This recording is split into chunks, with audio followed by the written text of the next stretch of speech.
Hi everybody. Today we are talking again with our regularly appearing horticulturist Colin Massey from the University of Arkansas Extension Program.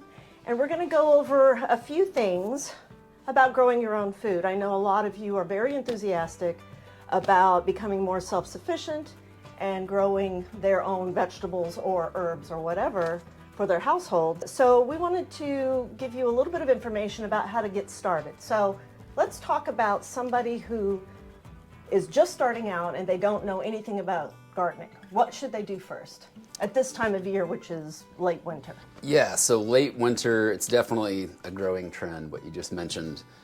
This is really the perfect time to start planning, your warm season garden. So we're planning well ahead for like May. Right.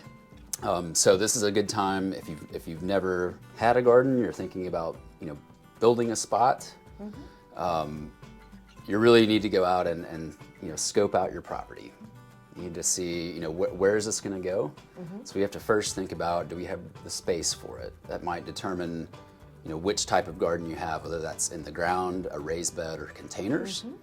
We need to really pay a lot of attention to light. Yes. Warm season vegetables generally need 6 to 8 hours of sunlight. So if we have trees, it's something we need to really pay attention to. Maybe set up a GoPro on a time lapse across a day and look at how the light hits through your yard. But really making sure that we, if you get less than that, you might do containers in a might be doing spot. Containers and saving that spot for cool season vegetables, which tend to need less light, 4 to 6 hours of sunlight. And it's not just, especially if you're a renter or live in a rental house, you may not have a big yard or a big space. The shadow of the building that you're living in will also shade your pen. So a patio might be great, but it may not get enough sun. Absolutely true. My garden at home really isn't even in an ideal spot. It's behind a privacy fence that's to the south. Luckily in the summer, the sun is a little bit more directly overhead, so it's fine then. But times like the fall and the winter, it's certainly staying in the shade all the time. Right. But that's something to consider too when we start looking, laying out plants. You may have plants that are very tall, like vining tomatoes or cucumbers. They can also create shade. That's true. So thinking about spacing, drawing this out as a diagram of what you want to grow and placement of that proper space for each one is really important too. And they can do the research. You can Google, but I would really recommend going to the extension site, which are uaex.uada.edu for those of you who are local in Northwest Arkansas. But also just for some general information as well. Yeah, certainly. Every state has an extension service that provides this kind of information, based on that state's conditions. So we have them looking. They're doing their research. They're looking at light and how the light plays out throughout the day. They're also looking at and thinking about what to plant. How do you determine what you want to plant? Right. So those previous parameters we talked about is going to play into that a lot. Depending on how much light you get, may determine what kind of vegetables that you grow. But I'd say the first thing is grow what you like to eat. So that's very, something really important to think about.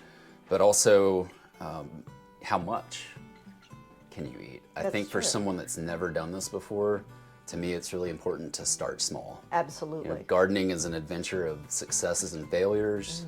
People that have been gardening for 30 years or there's going to be problems that happen. So take it from somebody who, I'm really still a beginning gardener. I identify as a beginning gardener, even though I've been doing it for a few years now. There's always a learning curve every single year. Right. So it could be as simple or as intense as you want it to be, but I'd certainly provide that caution. If it's your first time, start with just a few things that you like and see how it goes before you invest in a lot of infrastructure or building beds or plants. Plants can get expensive. Yes, they can. Irrigation. And one other thing I'd just mention on your question is also, distance to your house. If you're dealing with containers, you got to think about getting water That's right. or an in-ground garden. You know, how are you going to get water to it? How far are you going to have to walk to harvest and bring it back into the kitchen? How convenient, in my experience, how convenient or inconvenient to weed? Do you really want to stoop over and weed? Do you want to walk all the way out back to weed? Would you rather just be able to say, oh, there's a weed while you're on your way from your driveway to your back door? Right. Then certainly the nice things with things like containers or maybe even a smaller raised bed that's possibly mobile is you can enjoy it from your window. You can also kind of keep an eye on it, you know, see what kind of pollinators are flying around. But it's something nice to look at as you're cooking. Like I'm gonna use that soon. It makes you feel self-sufficient even if you aren't growing all your own food. Let's talk a little bit about seeds versus starters. Yes. Again, for someone that's beginning, I highly recommend starting with transplants. The local nurseries and garden stores are going to carry a wide variety of plants that can grow well here in Arkansas. Little tomato plants, little pepper plants. Yeah, and usually it's very successful to transplant them. Maybe versus, you know, I don't recommend for someone's first time that they go start seeds. And the last thing I want to mention is that for those of you who are renters or live in apartments, have a small balcony, even if you have a lot of sun, I mean, if you do have a lot of sun, you can certainly grow everything in containers. And for renters, you can grow them in containers that you can kind of put away and take with you when you move. So gardening really is for everybody, but it is definitely a learning process. So start small and just do it. The only way you're going to learn is to just do it. Yeah, and I'd certainly mention with containers just a few things to keep in mind. I utilize containers in addition to a raised bed and an in-ground garden.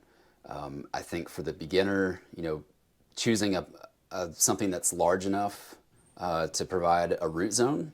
You know, the smaller the pot and the smaller volume of soil, the faster that's going to dry out. Right. So if you can get a little bit larger volume, it's going to hold moisture a little bit better, but we don't want to get so big necessarily that we can't move it. Right. If you're growing a perennial in something like a pot, you know, sometimes in the winter people will move their fig into the garage. Right. So we want to make sure it's mobile. But the other thing with containers, just to keep in mind, is we're generally, you know, we're adding water to this. We've got a smaller volume. It may be flushing some of those nutrients out. Right. As we irrigate. So it's something you probably do need some supplemental fertilizer for every couple of weeks. Wonderful. Well, thank you for joining us, Colin. Once again, you are a wealth of information. I do want to mention briefly, in addition to the wonderful, just amazing information on the website, uaex.uada.edu, and NWA. NWA Extension is our YouTube right. channel. That is a fantastic source as well. On that YouTube channel, Colin has done a video about how to build a raised bed for $100 or less. And it's very quick and easy. Even if you have no carpentry experience, this is doable. So that's very, very important. But I also want to mention that I found this book, Gaia's Garden. It's about permaculture, but really it's common sense stuff, like planting things that you're going to eat close to your back door so that you're not walking as far and you can see the weeds and you can see the pests. It's just a wealth of information about things to consider when you're planting any kind of food garden. So thank you for joining us. I appreciate it very much, and stay tuned because we're going to be doing a whole series of gardening videos. We're going to build a raised bed, actually a container. I'm going to be planting herbs, so there's a lot to look forward to this spring. So thank you for joining us.